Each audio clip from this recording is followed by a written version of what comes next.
The crystal wine glass shattered against a marble floor, sending shards dancing across designer shoes. Brooke Sullivan didn't flinch. While every head in the five-star restaurant turned toward the commotion, she calmly reached for her notepad, silver pen glinting under chandeliers. The billionaire's face was purple with rage, his $1,000 suit trembling as he pointed a manicured finger at her.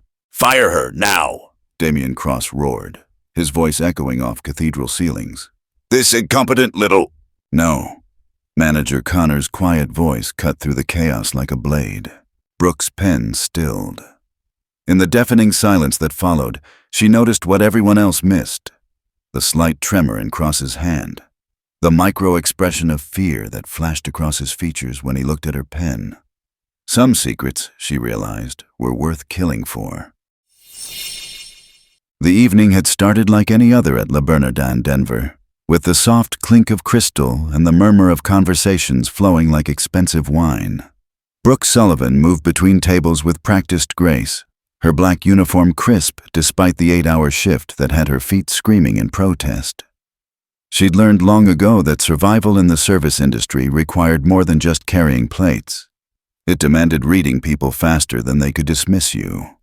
Tonight, she sensed something different in the air, a tension that made her fingers unconsciously adjust the silver pen tucked behind her ear. Comment where you're watching from if you've ever felt that electric moment when everything changes, because Brooke was about to discover just how quickly power could shift in the shadowy corners of corporate America. The restaurant's atmosphere shifted when Damien Cross entered with his entourage, their designer suits cutting through the warm ambiance like ice through champagne. Cross commanded attention without trying, his silver hair perfectly styled, his handmade Italian shoes clicking against marble with the authority of someone who owned half of Colorado's skyline. The hostess practically genuflected as she led them to the corner booth, the one reserved for Denver's elite, where deals worth millions were sealed over $70 steaks. Brooke watched from behind the bar as Cross settled into his throne, already dismissing the waitstaff with the casual cruelty of someone who'd never had to earn a paycheck. His companions, a mix of oil executives and tech moguls, laughed too loudly at his jokes while their wives examined their manicures with practiced boredom. Connor Mitchell emerged from the kitchen, his manager's jacket hiding the military bearing that never quite left his shoulders. At 42, he carried himself with the quiet confidence of someone who'd seen real conflict, making the corporate battlefield of fine dining seem almost quaint by comparison. He caught Brooke's eye across the dining room and nodded toward table 12, Cross's table, with the kind of subtle communication that came from months of working together. Brooke straightened her shoulders and walked toward what she instinctively knew would be a test, though she couldn't yet guess how high the stakes would climb. The pen behind her ear felt heavier somehow, as if it carried more weight than its simple silver frame suggested. The first sign of trouble came when Cross barely acknowledged her greeting, his pale blue eyes sliding over her like she was part of the furniture. His order was delivered with the impatience of someone accustomed to instant gratification. The Wagyu beef, medium rare, with the 1997 Bordeaux that cost more than most people's monthly rent. When she repeated the order to confirm, Cross waved her away with an irritated gesture, already deep in conversation about some acquisition that would clean up the mess in the Midwest. His companions chuckled knowingly, and Brooke filed away every word, her legal training making her ears perk up at phrases like environmental compliance and regulatory obstacles. Something about their casual dismissal of what sounded like serious violations made her skin crawl. The wine service went smoothly at first, the sommelier presenting the bottle with appropriate ceremony, while Cross pontificated about vintage years and terroir. Brooke moved with careful precision, aware that every gesture was being scrutinized by a man who clearly believed service workers existed solely for his convenience. She poured the wine into Cross's glass for tasting, noting how his hand trembled slightly, a detail that seemed inconsistent with his commanding presence. When he nodded approval, she began serving the rest of the table, maintaining the professional smile that had gotten her through countless shifts of entitled customers who treated her like she was invisible. The moment felt routine until Cross's phone buzzed, and she saw his face change as he read whatever message had appeared on the screen. The accident happened so quickly that afterward, Brooke would replay it in slow motion, analyzing every microsecond like a crime scene investigator. Cross's elbow knocked against the wine glass as he reached for his phone, sending the crystal tumbling toward the floor with what seemed like deliberate force.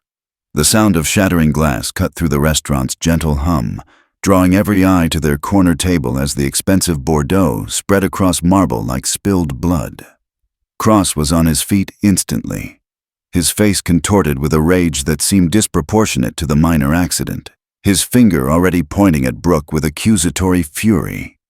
The transformation from composed billionaire to snarling predator was so complete that several nearby diners actually pushed back from their tables, sensing the dangerous energy radiating from his corner booth.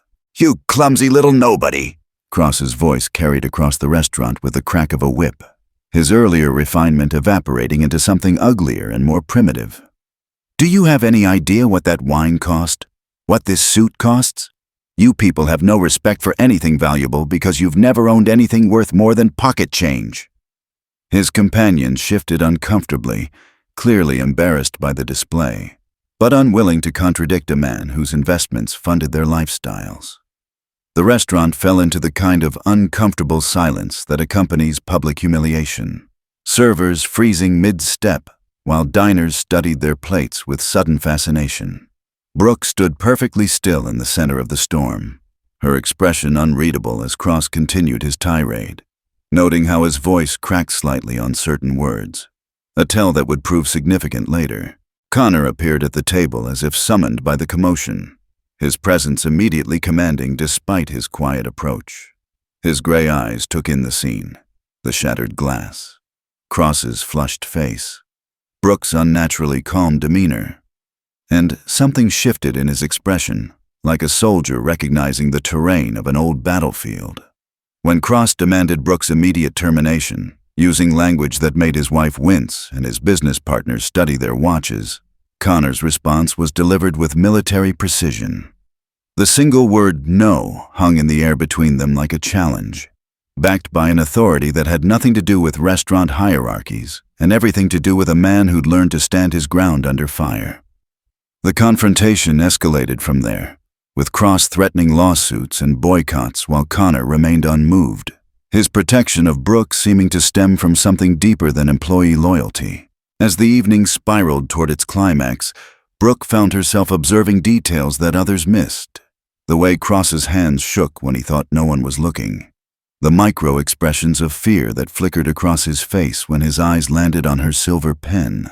The careful way his companions avoided eye contact when certain topics arose in their conversation.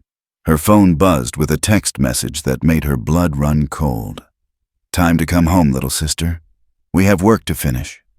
The number was blocked, but she recognized the phrasing that had haunted her dreams for 3 years.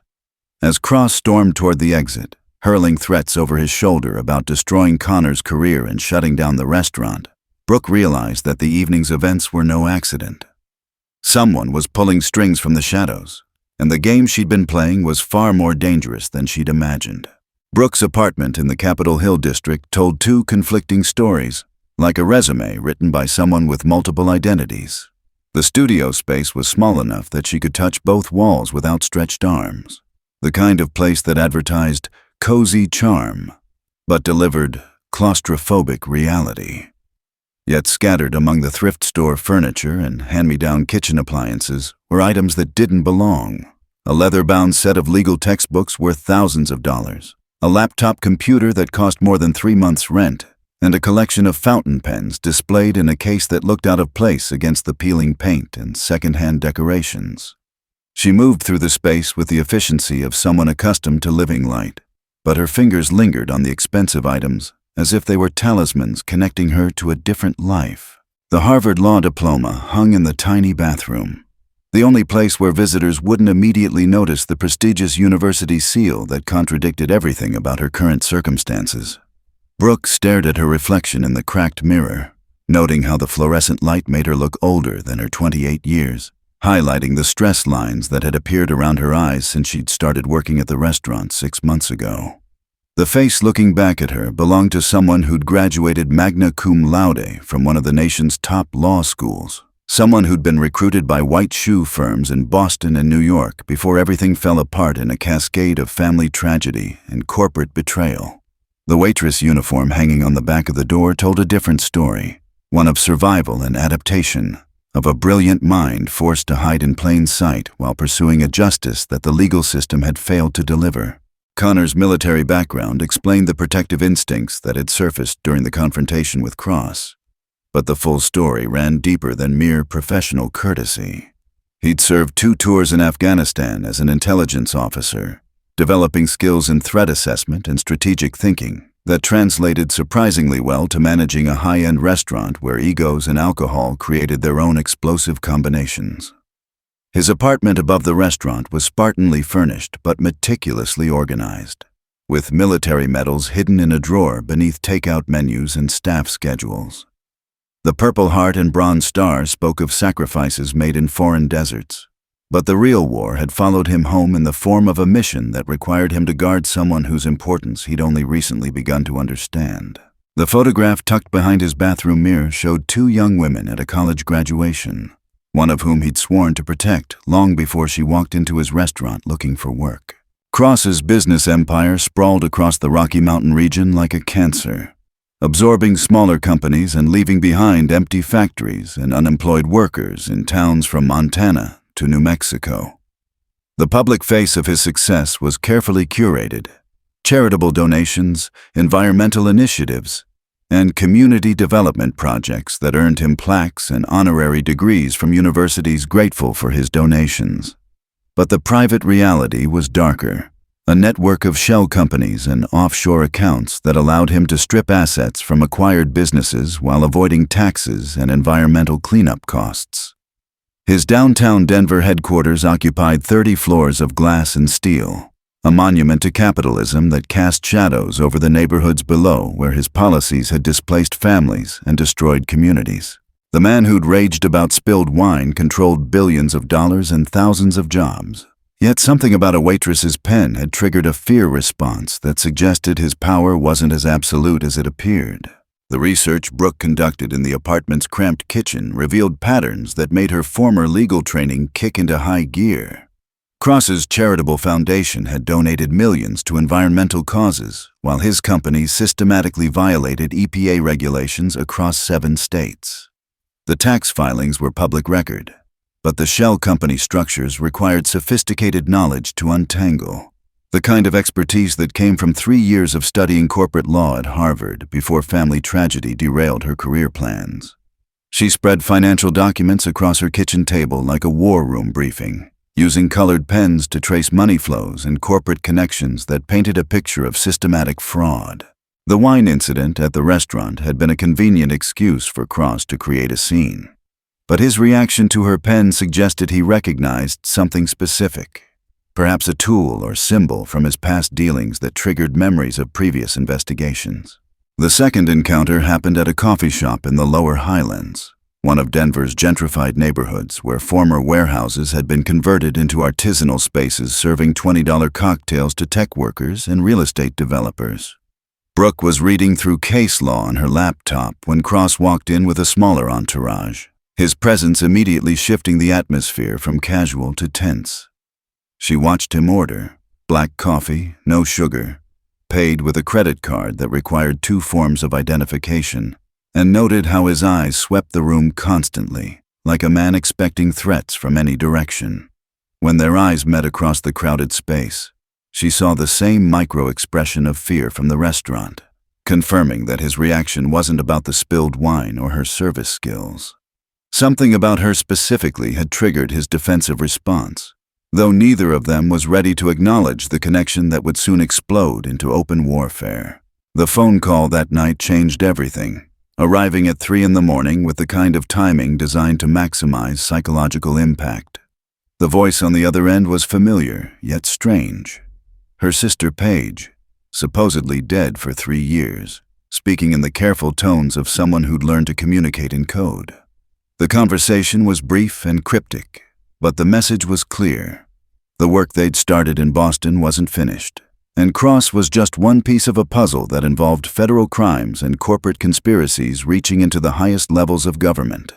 Paige's death had been carefully staged to protect her from the same forces that had destroyed their family's business and driven Brooke into hiding. But new evidence had emerged that could finally bring their enemies to justice. The Waitress job had been cover for an investigation that was about to enter its most dangerous phase, and Cross's reaction suggested he was beginning to suspect that his past had caught up with him. As dawn broke over the Denver skyline, Brooke sat in her kitchen reviewing everything she'd learned about Cross's empire, while sipping coffee that tasted like ambition and revenge. The legal textbooks that had seemed like sentimental relics now felt like weapons, their knowledge combining with street-smart survival instincts honed during months of serving entitled customers who thought their money made them invisible. The silver pen she carried wasn't just a writing instrument, it was a recording device, a symbol of legitimate authority and a reminder of the legal career that had been stolen from her when corporate interests decided her family posed too great a threat. Cross's empire was built on the ruins of businesses like theirs, but unlike his other victims, she had the education and determination to fight back using the very system he thought he controlled. Connor Mitchell's office resembled a command center more than a restaurant manager's workspace, with multiple monitors displaying everything from inventory reports to security camera feeds that seemed excessive for a dining establishment. Hidden beneath the mundane paperwork of staff schedules and vendor invoices were manila folders containing detailed background checks on employees, suppliers, and regular customers, the kind of intelligence gathering that spoke to training far beyond hospitality management. The Purple Heart medal tucked behind his desk drawer wasn't displayed for admiration but kept close as a reminder of the cost of failed missions, while photographs of his military unit had been carefully arranged to hide the faces of men whose covert operations remained classified long after their discharge. When Brooke knocked on his door following the incident with Cross, Connor was already studying surveillance footage from the restaurant's hidden cameras, analyzing the billionaire's body language with the expertise of someone trained to read threats in hostile territory. The truth about Connor's connection to Brooke's family emerged slowly, like a photograph developing in chemicals that revealed details previously invisible to the naked eye. He'd been stationed at Fort Carson near Colorado Springs when the Sullivan family's textile business in Lawrence, Massachusetts, had been destroyed by what appeared to be a series of unfortunate accidents: a factory fire, environmental violations, and a wrongful death lawsuit that bankrupted the company within 6 months. The official investigation found no evidence of foul play, but Connor's intelligence contacts had flagged the case as part of a pattern of suspicious business failures affecting companies that refused acquisition offers from certain corporate entities. His promise to protect Brooke had been made to her father in a hospital bed, a dying man's request that connected Connor's military oath to serve and protect with a personal mission that had followed him into civilian life. The pattern of business destruction Cross had perfected across the Mountain West was methodical and brutal, targeting family-owned companies in small towns where local newspapers couldn't afford investigative reporting and regulatory agencies were understaffed and overwhelmed. His approach combined legal pressure through frivolous lawsuits, regulatory harassment via anonymous complaints to environmental agencies, and financial warfare using predatory lending practices that forced desperate owners to accept buyout offers at below-market prices. The textile factory in Lawrence had been just one victim in a campaign that had claimed over 40 companies in the past decade, each failure generating millions in profits for Cross's empire, while destroying communities that had depended on those businesses for generations. Connor's files documented the pattern with military precision, noting how Cross's companies moved into targeted markets immediately after their competitors mysteriously collapsed. Paige Sullivan's death had been orchestrated by federal marshals who recognized that she possessed evidence capable of bringing down not just Cross, but an entire network of corporate criminals operating across state lines. The car accident that supposedly claimed her life had been staged with Hollywood-level attention to detail, complete with dental records switched at the morgue and a closed-casket funeral that Connor had attended while scanning the crowd for threats. The real Paige had spent 3 years in witness protection, gathering additional evidence while federal investigators built cases against the corporate syndicate that had destroyed her family. Her emergence from hiding signaled that the prosecution was finally ready to move, But it also meant that everyone connected to the case, including Brooke and Connor, was now in mortal danger from enemies who had killed to protect their secrets.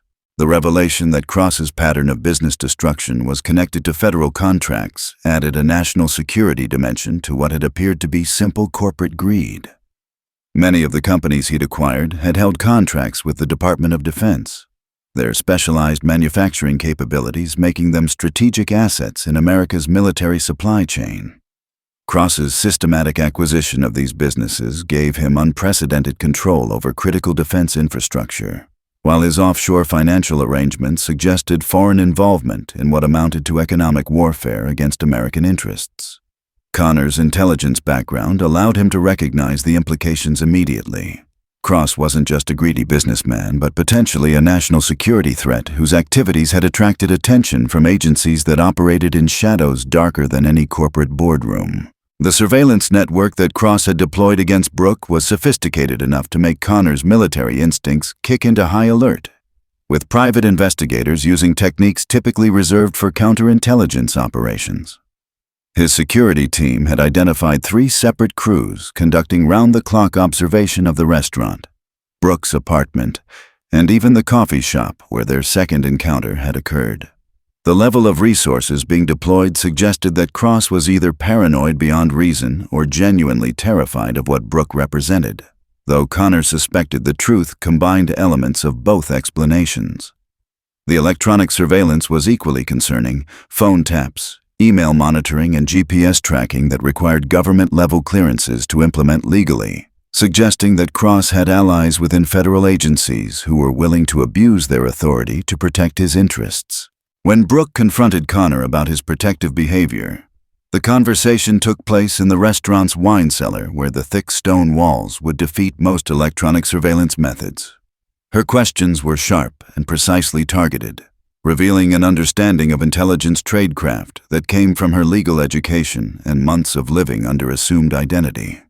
Connor's responses were careful and measured, acknowledging her suspicions while revealing just enough truth to establish trust without compromising operational security.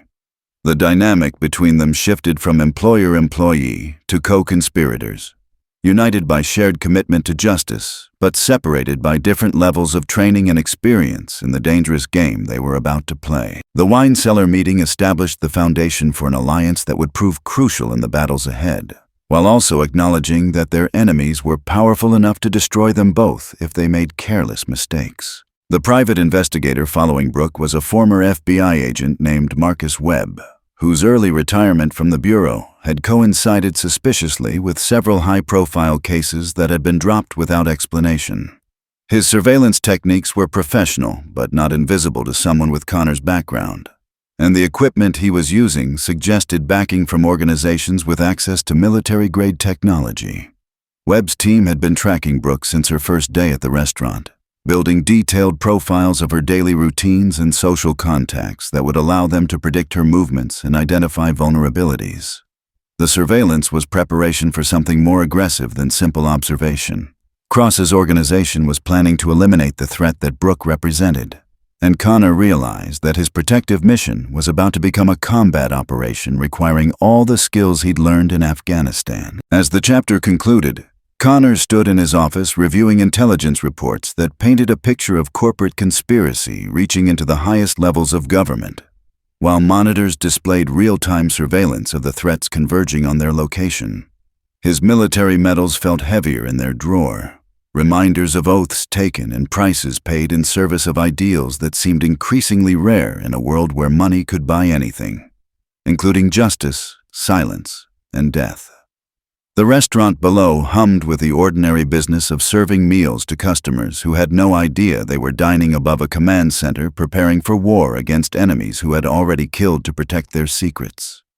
Connor's finger hovered over a secure phone that would summon federal protection for Brooke, but he knew that calling for backup would alert the same agencies that had been compromised by Cross's network, turning potential salvation into certain destruction.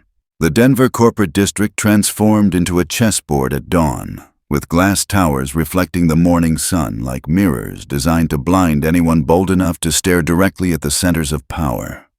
Brooke navigated the maze of underground parking garages and service entrances that allowed the city's invisible workforce to maintain the illusion that important people's needs were met by magic rather than human labor. Her waitress uniform had been replaced by the anonymous gray coveralls of a cleaning service, complete with identification badges that would grant her access to floors where billion-dollar decisions were made by men who'd never learned to empty their own trash cans.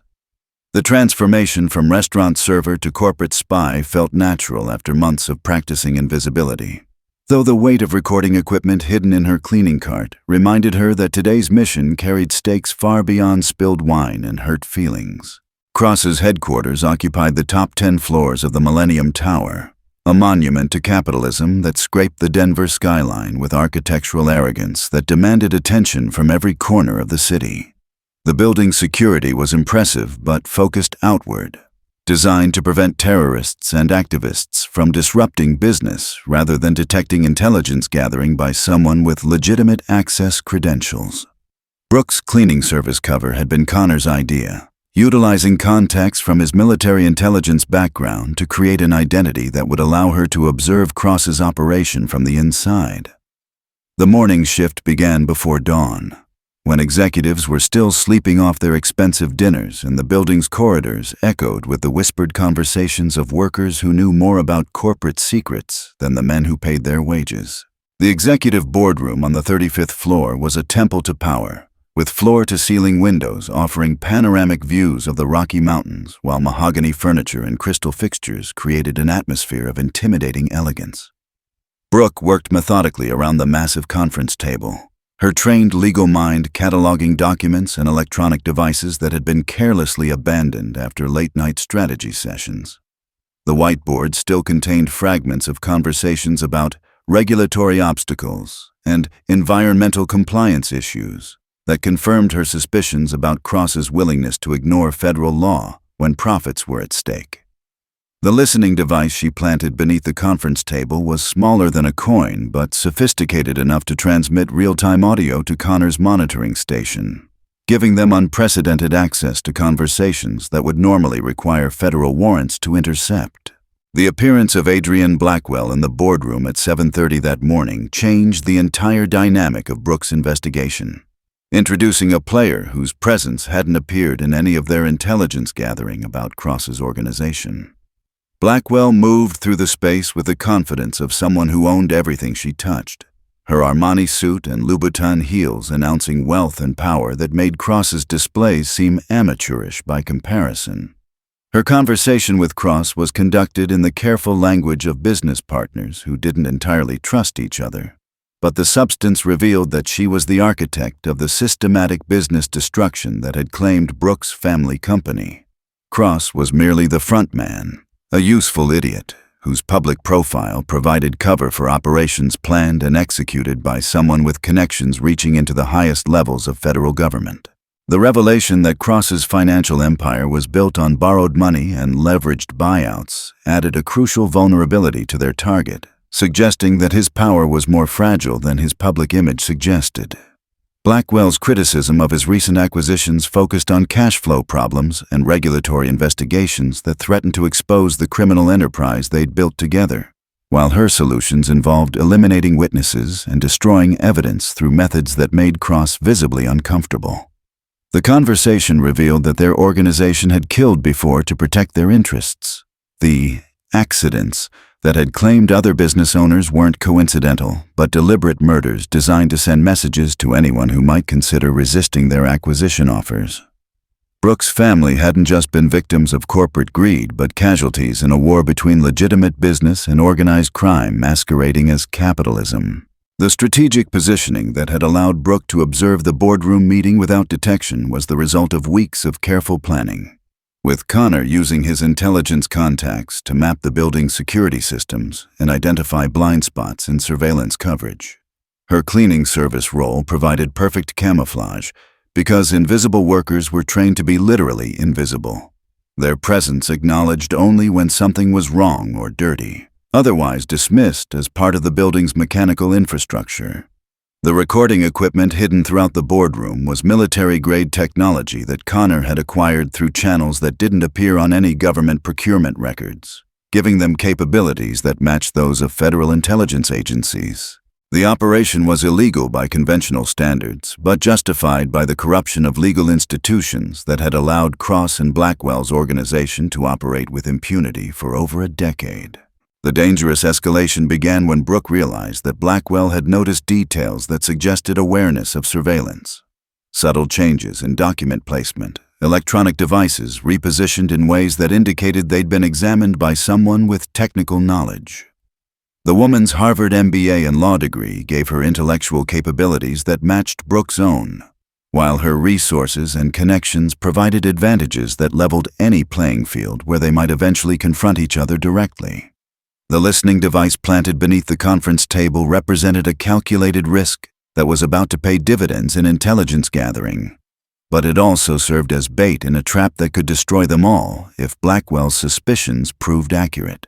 The game had evolved from simple revenge against Cross into a complex operation requiring skills and resources that pushed the boundaries of what two people could accomplish against a criminal organization with government connections. The afternoon board meeting that Brooke observed from her cleaning station in the adjacent hallway revealed the full scope of the conspiracy that had destroyed her family, with Blackwell outlining plans for acquiring defense contractors in key strategic markets across the American Southwest. The discussion included references to foreign investors whose names appeared on federal watch lists, suggesting that the business empire was connected to international criminal organizations with interests that extended far beyond corporate profits. Cross's role was becoming clearer. He served as a useful American face for operations that were fundamentally hostile to American interests, providing legitimacy and political cover for activities that bordered on economic espionage. The scope of their criminal enterprise made Brooke realize that exposing their activities would require federal intervention at levels that could reach the White House, while failure would result in consequences that extended far beyond personal revenge. As evening approached and the building's day shift gave way to security personnel trained to detect threats rather than ignore cleaning staff, Brooke prepared to extract the intelligence she'd gathered while avoiding the surveillance net that Blackwell was methodically deploying around anyone connected to Cross's organization. The listening devices would continue transmitting conversations until they were discovered, providing real-time intelligence about plans to eliminate witnesses and destroy evidence that could expose the conspiracy.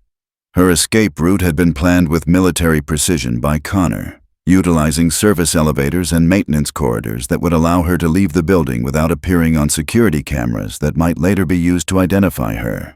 The operation had been a success by any measure, but it had also escalated a conflict that would soon require them to choose between personal safety and national security, with consequences that neither of them was fully prepared to face. The revelation hit Brooke like cold water thrown in her face as she reviewed the audio recordings from Cross's boardroom. The truth emerging through careful analysis of conversations that revealed layers of deception within deception. Adrienne Blackwell wasn't just Cross's business partner. She was the architect of a criminal enterprise that used legitimate corporations as cover for activities that bordered on treason against the United States. The woman's voice on the recordings carried the authority of someone accustomed to giving orders that resulted in deaths, while her casual references to federal judges and Pentagon officials suggested corruption reaching into the highest levels of government. Cross's trembling hands and fearful expressions suddenly made sense.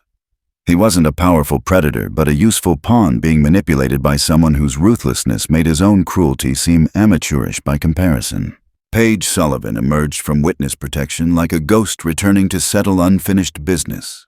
Her appearance at Connor's restaurant after closing time orchestrated with the precision of a military operation. 3 years in federal custody had transformed Brooke's younger sister from an idealistic college graduate into a hardened survivor whose eyes held knowledge of horrors that no legal textbook could adequately describe. Her testimony about Blackwell's organization read like a thriller novel. Assassination teams disguised as industrial accidents, federal agents purchased with offshore accounts, and a network of foreign operatives using American businesses to steal military secrets and transfer advanced technology to hostile nations. The evidence she'd gathered while in hiding filled boxes that Connor stored in the restaurant's wine cellar, documents and recordings that painted a picture of systematic betrayal by people sworn to protect American interests. The corporate conspiracy that had destroyed the Sullivan family business was revealed to be just one operation in a campaign of economic warfare, designed to transfer control of American defense manufacturing to foreign interests working through American proxies like Blackwell's organization. The textile factory in Lawrence had been targeted because its contracts with the Pentagon included classified work on next-generation military uniforms incorporating advanced materials and communication technologies. Blackwell's acquisition of the company had given foreign intelligence services access to specifications and manufacturing processes that could compromise the safety of American soldiers deployed worldwide. While the Sullivan family's resistance to the buyout had threatened to expose the entire operation, their elimination had been necessary, not for corporate profit, but for national security reasons that justified murder in the minds of people who'd convinced themselves they were serving larger purposes. Connor's protective mission took on new urgency when Paige revealed that federal marshals assigned to her security detail had been compromised by Blackwell's organization. Their communications monitored and their safe houses identified by enemies who'd penetrated the very agencies designed to protect witnesses from retaliation. The decision to emerge from hiding had been forced by intelligence indicating that Cross was beginning to suspect the true nature of his relationship with Blackwell, creating an opportunity to flip him from pawn to ally if they could reach him before Blackwell's security team eliminated the threat he represented. The timeline for their operation had compressed from months to days, with federal agencies compromised and local law enforcement unable to protect witnesses whose testimony could bring down a conspiracy reaching into the Pentagon and possibly the White House itself. Blackwell's organization had spent decades building a network of compromised officials and business leaders whose careers depended on maintaining the fiction that American defense industries remained under legitimate American control. The scope of foreign penetration was breathtaking. Senate committee staffers feeding classified information to shell companies, Pentagon procurement officers steering contracts toward compromised manufacturers, and federal judges dismissing lawsuits that threatened to expose the systematic theft of American military technology. Cross's role as frontman for these operations had been carefully cultivated over years of slowly increasing his dependence on Blackwell's financial backing, until his business empire existed entirely at her sufferance and his continued survival required absolute obedience to her demands. The choice between revenge and justice that confronted Brooke was complicated by the realization that personal satisfaction might compromise larger objectives that could affect national security and the lives of American soldiers serving overseas. Her legal training emphasized the importance of due process and constitutional protections, while her desire for vengeance demanded immediate and violent retaliation against the people who'd murdered her parents and destroyed her family's legacy. Paige's evidence could support federal prosecutions that might take years to complete, during which time witnesses could be eliminated and evidence could be destroyed by an organization with resources that dwarfed those available to legitimate law enforcement. The temptation to take matters into their own hands was balanced against the knowledge that vigilante justice might inadvertently protect the very criminals they were trying to expose.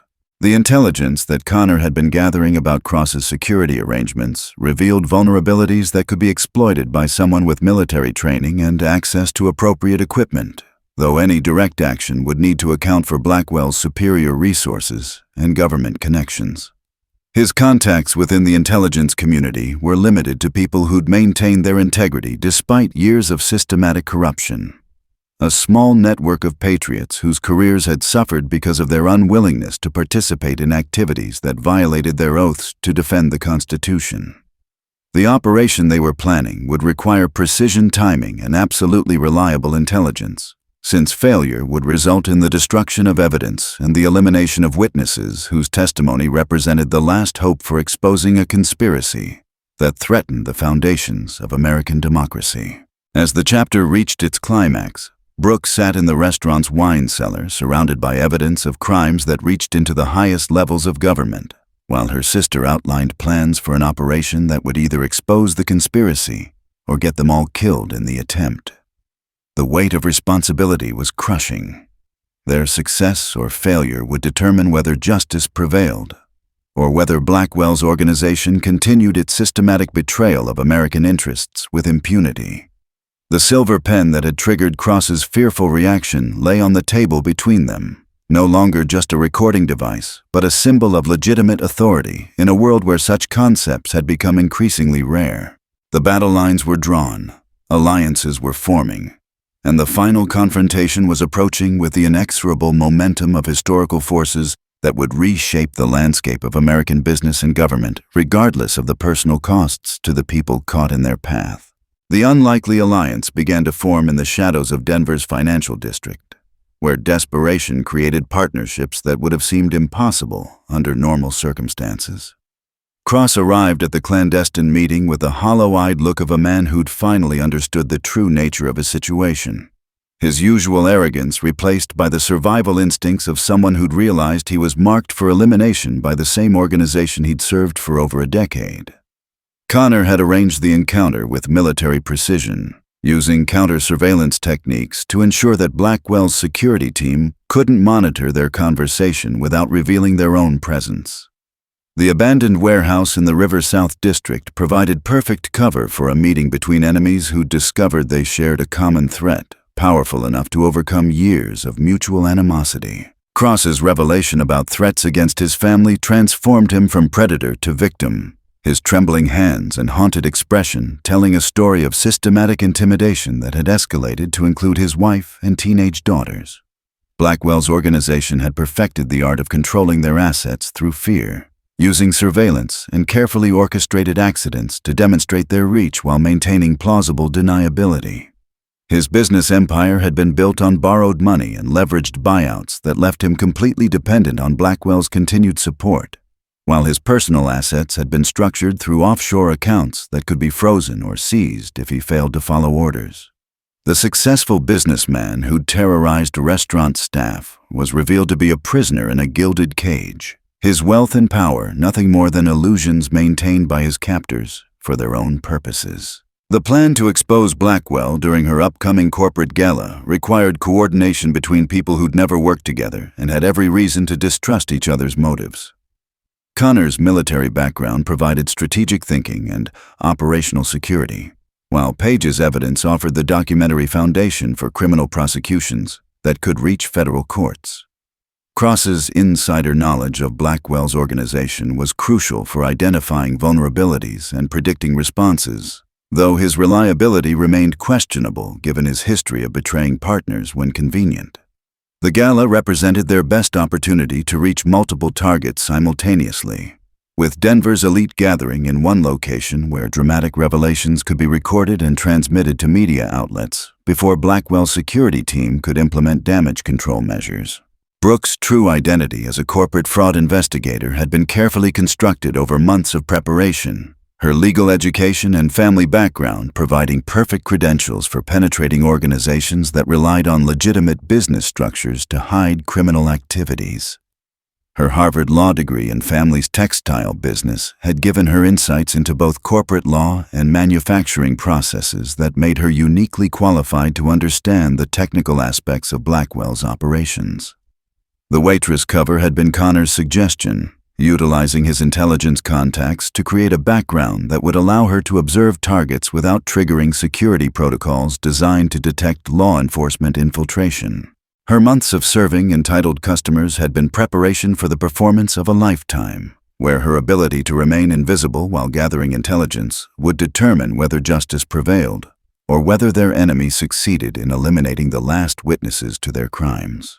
The integration of evidence collected by all three sources created a comprehensive picture of criminal activity that reached federal prosecutors' thresholds for conspiracy and treason charges, though the complexity of the case would require years of legal proceedings if handled through conventional channels.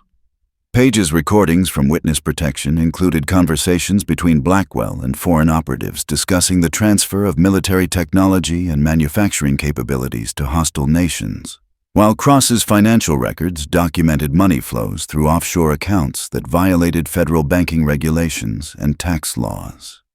Brooke's surveillance recordings from the corporate boardroom provided real-time intelligence about ongoing operations, including plans to eliminate witnesses and destroy evidence that threatened the organization's security.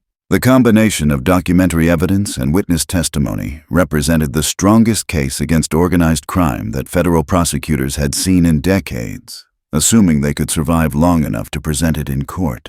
Blackwell's security team discovery of their alliance triggered an immediate response that demonstrated the organization's willingness to use lethal force against threats to their operations. With surveillance networks activated and elimination teams deployed throughout the Denver metropolitan area, the compromise of their communication security forced them to operate under combat conditions, using military protocols that Connor had learned in Afghanistan, while adapting to an urban environment where civilian casualties could undermine public support for their cause.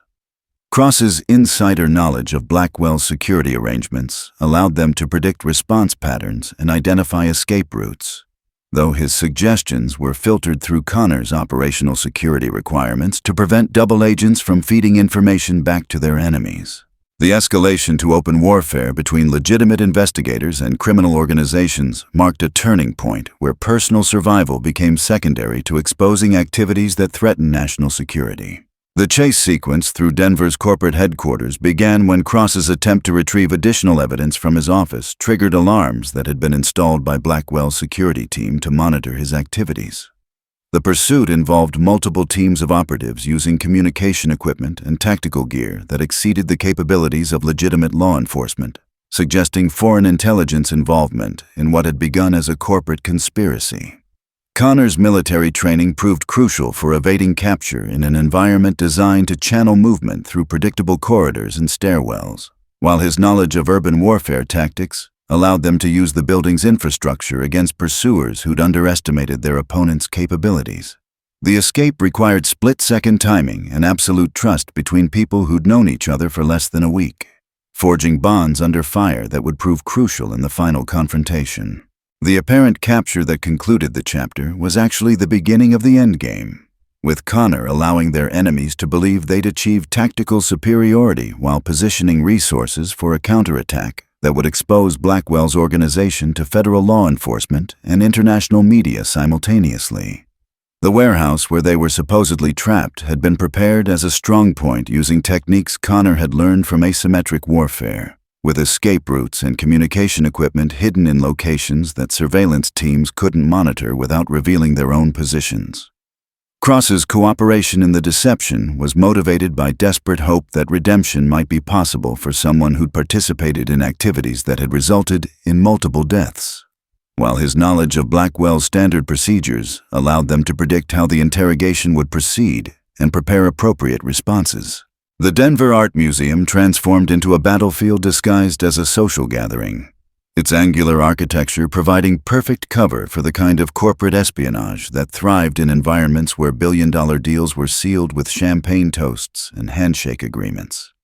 Adrienne Blackwell had chosen the venue with characteristic attention to detail, understanding that Denver's elite would feel secure discussing sensitive matters in an environment associated with culture and refinement rather than criminal conspiracy.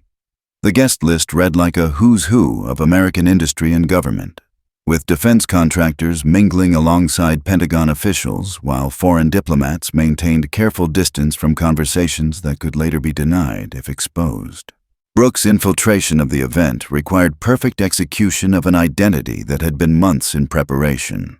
Her transformation from waitress to legitimate businesswoman depended on details that would fool people trained to spot deception. The escape from the warehouse had been orchestrated with military precision, utilizing Connor's knowledge of urban warfare and Blackwell's predictable response patterns to create an opportunity for counterattack while maintaining the illusion that her security team remained in control of the situation.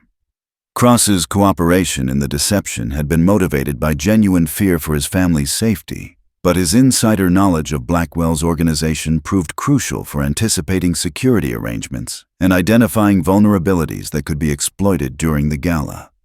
The preparation phase involved weeks of surveillance and intelligence gathering, with each team member assigned specific objectives that would combine to create maximum impact when executed simultaneously. The stakes couldn't have been higher. Failure would result in their deaths, while success might expose a conspiracy that reached into the highest levels of American government.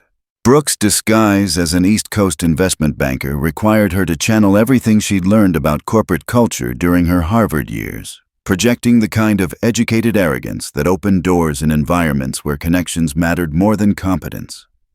Her designer dress and professional makeup had been chosen to suggest serious money without ostentation, while her conversation skills drew on legal training that allowed her to discuss complex financial instruments and regulatory frameworks with the fluency expected from someone who moved billions of dollars with casual phone calls. The recording equipment hidden in her evening bag was sophisticated enough to capture conversations from across crowded rooms, while the secure communication system allowed her to coordinate with Connor's surveillance team positioned throughout the museum's public spaces. Her performance needed to be perfect because any mistake would trigger security responses that could compromise the entire operation. The live streaming technology that would expose Blackwell's crimes had been adapted from military communication systems designed to operate in hostile environments where conventional media infrastructure couldn't be trusted to remain functional. Connor's intelligence contacts had provided access to satellite networks that would bypass local internet providers whose cooperation could be purchased by organizations with sufficient resources and government connections. The plan called for simultaneous transmission to multiple news outlets and federal agencies, creating information redundancy that would prevent any single point of failure from compromising the entire operation. The timing was crucial. Evidence needed to be disseminated before Blackwell's security team could implement damage control measures that included eliminating witnesses and destroying documentation that supported criminal charges. Cross's public redemption moment came when he took the stage to deliver remarks that had been carefully scripted to reveal his organization's criminal activities while positioning him as a cooperating witness rather than a willing participant. His confession was broadcast live to audiences that included federal law enforcement agencies monitoring the event for intelligence purposes, while social media platforms carried real-time coverage that made subsequent cover-up attempts impossible. The psychological impact on Blackwell was immediate and devastating. Her carefully constructed public image collapsed as Cross detailed activities that included murder, treason, and systematic corruption of federal officials. The revelation that her most trusted lieutenant had turned against her triggered responses that revealed the true nature of her organization to audiences that included foreign intelligence services who'd been monitoring American defense industry activities for signs of penetration by hostile nations. The corporate board's response to the evidence presentation demonstrated how quickly business relationships could change when criminal exposure threatened personal liability and financial ruin. Directors who'd supported Blackwell's leadership for years immediately distanced themselves from activities they'd previously endorsed, while their legal representatives began negotiating cooperation agreements with federal prosecutors who'd been waiting for precisely this kind of breakthrough. The domino effect spread through Denver's business community as news of the revelations reached investors and regulatory agencies whose oversight had been compromised by systematic corruption. Stock prices collapsed while federal agencies launched investigations that would reshape the American defense industry's relationship with foreign partners and domestic oversight bodies. The FBI raid that Connor had coordinated through his intelligence contacts arrived with split-second timing, surrounding the museum with tactical teams while federal prosecutors served warrants that had been prepared weeks in advance, based on evidence that Page had provided from witness protection. The coordination between local law enforcement and federal agencies demonstrated how quickly legitimate authorities could respond when provided with actionable intelligence, while the presence of international media ensured that subsequent prosecutions would proceed under public scrutiny that made cover-up attempts politically impossible. Blackwell's security team found themselves outgunned and outmaneuvered by opponents who'd anticipated their responses and prepared countermeasures that neutralized their tactical advantages. Blackwell's desperate final attempt to eliminate witnesses revealed the true scope of her organization's resources, with assassination teams deployed throughout the Denver metropolitan area while communication specialists worked to disrupt the information systems that were broadcasting evidence of their crimes to national audiences. Her willingness to risk exposure through public violence demonstrated how completely she'd lost control of a situation that she'd believed was manageable through conventional damage control methods. The rooftop confrontation that followed was inevitable, given her personality and the stakes involved, while Connor's sacrifice to protect Brooke and Page represented the kind of heroic choice that defined character under extreme pressure. His military training and personal commitment to justice combined to create a moment of triumph that would be remembered long after the criminal trials concluded and the headlines faded from public memory. 6 months after the gala that had exposed one of the largest corporate conspiracies in American history, Denver's business district bore the scars of systematic upheaval that continued to reshape relationships between legitimate enterprises and federal oversight agencies. The Sullivan and Mitchell restaurant occupied the space where Connor's establishment had operated, its name honoring both the man who'd sacrificed his life for justice and the family whose determination had brought down a criminal enterprise that had operated with impunity for over a decade. Brooke moved through the dining room with the confidence of someone who'd earned her authority through combat, rather than inheritance, while the staff she'd recruited represented a new generation of workers who understood that dignity and respect were fundamental rights rather than privileges granted by employers who considered themselves superior to the people who served their needs. The transformation of Cross's business empire from criminal front to legitimate enterprise had required federal oversight and extensive restructuring, but his cooperation with prosecutors had earned him opportunities for redemption that few people in his position had ever received. His testimony in congressional hearings had exposed the systematic corruption that allowed foreign interests to penetrate American defense industries, while his financial expertise had proven crucial for untangling offshore accounts and shell company structures that had hidden billions of dollars in illegal profits. The man who'd once terrorized restaurant workers had become an advocate for labor rights and corporate transparency, his public speaking engagements focusing on the personal costs of choosing profit over principle. His ongoing cooperation with federal investigators ensured that other criminal organizations would face the same scrutiny that had destroyed Blackwell's network, while his family's relocation to a small Colorado town had given them opportunities to rebuild relationships that had been damaged by years of living under constant threat. Paige Sullivan's integration into legitimate corporate fraud investigation represented a triumph of justice over the forces that had tried to destroy her family and eliminate her testimony about crimes that reached into the highest levels of government. Her new firm specialized in exposing criminal enterprises that used legitimate business structures to hide activities involving foreign intelligence services and domestic criminal organizations, while her partnerships with federal agencies provided resources and authority that individual investigators could never achieve working alone. The evidence she'd preserved during years in witness protection had led to over 60 federal indictments and the exposure of corruption networks that spanned multiple government agencies and private corporations. Her work continued the mission that had cost her parents their lives, but now she operated with legal authority and institutional support that made her investigations far more effective than the family business that had been destroyed for threatening the wrong people. Blackwell's conviction on federal charges that included treason, conspiracy, and multiple counts of murder had resulted in a life sentence that would be served in a maximum security facility designed for terrorists and foreign agents whose crimes threaten national security. The trial had exposed the full scope of her organization's penetration of American defense industries, while her former associates faced their own prosecutions and proceedings that would continue for years as federal investigators unraveled networks that had operated across multiple states and involved hundreds of participants.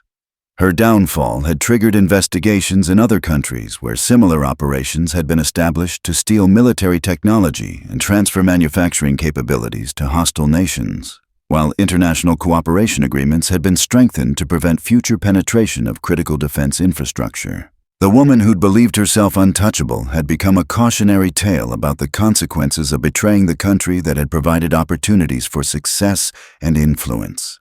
The systematic inequality that had allowed Blackwell's organization to flourish was being addressed through legislation and regulatory changes that emerged from congressional investigations into the corporate conspiracy, though progress remained slow and incomplete, given entrenched interests that benefited from existing power structures. Brooke's restaurant had become a gathering place for activists and reformers who understood that genuine change required sustained effort by people willing to challenge authority and expose corruption wherever it existed. Her training programs for new employees emphasized critical thinking and collective action, teaching workers to recognize and resist exploitation while building networks of mutual support that could survive attempts at retaliation by employers who preferred compliant and powerless staff. The principles that had driven her family's business were being implemented on a larger scale, demonstrating that ethical business practices could succeed even in industries dominated by companies that prioritized profit over human dignity. The former corporate enemies who now sought redemption through association with legitimate enterprises represented both opportunities and challenges for people who'd suffered under their previous policies, though Brooke's approach emphasized accountability and systemic change, rather than personal punishment for individuals who'd operated within corrupt systems. Her restaurant welcomed customers whose companies had previously participated in practices that harmed workers and communities, but only after they demonstrated genuine commitment to reform through concrete actions that benefited the people they'd previously exploited. The conversations that took place over meals prepared by workers who earned living wages and received health benefits served as models for relationships based on mutual respect rather than economic coercion. While the success of the business demonstrated that ethical practices could generate sustainable profits without requiring exploitation of vulnerable populations. The training programs that Brooke had developed for recognizing and resisting power abuse drew on lessons learned during her months of working in environments where wealthy customers had treated service workers as disposable conveniences rather than human beings deserving basic respect. Her curriculum combined legal knowledge about worker rights with psychological insights into the dynamics of abusive relationships, while practical exercises taught participants to identify early warning signs of exploitation and develop strategies for protecting themselves and their colleagues. The program had been adopted by other businesses whose owners understood that preventing abuse was more effective and profitable than dealing with the consequences of allowing toxic behaviors to persist in workplace environments. Her approach emphasized empowerment rather than victimization, teaching people to claim agency in situations where they'd previously felt helpless while building coalitions that could challenge systemic problems requiring collective action. The symbolic final scene took place in the restaurant's private dining room, where Brooke used her expensive Parker pen to sign partnership agreements with organizations that shared her commitment to justice and corporate responsibility. The same instrument that had recorded Blackwell's confessions, now serving to create institutions that would prevent similar crimes from occurring in the future. The pen represented transformation from witness to leader, from victim to advocate, from powerless individual to architect of systemic change that would benefit future generations of workers and business owners who believed that success could be achieved without sacrificing human dignity or national security. Comment below. If this story reminded you that real change requires ordinary people to take extraordinary risks, because the restaurant's success and the ongoing prosecutions of corporate criminals demonstrated that justice remained possible for people willing to fight for it. The foundations that had been laid through months of investigation, weeks of preparation, and moments of supreme courage would support decades of work by people who understood that vigilance was the price of freedom in a democracy where powerful interests constantly threatened to subordinate public good to private profit. While the lessons learned from confronting corporate criminals would guide future efforts to expose corruption and hold accountable those who believed wealth and connections placed them above the law.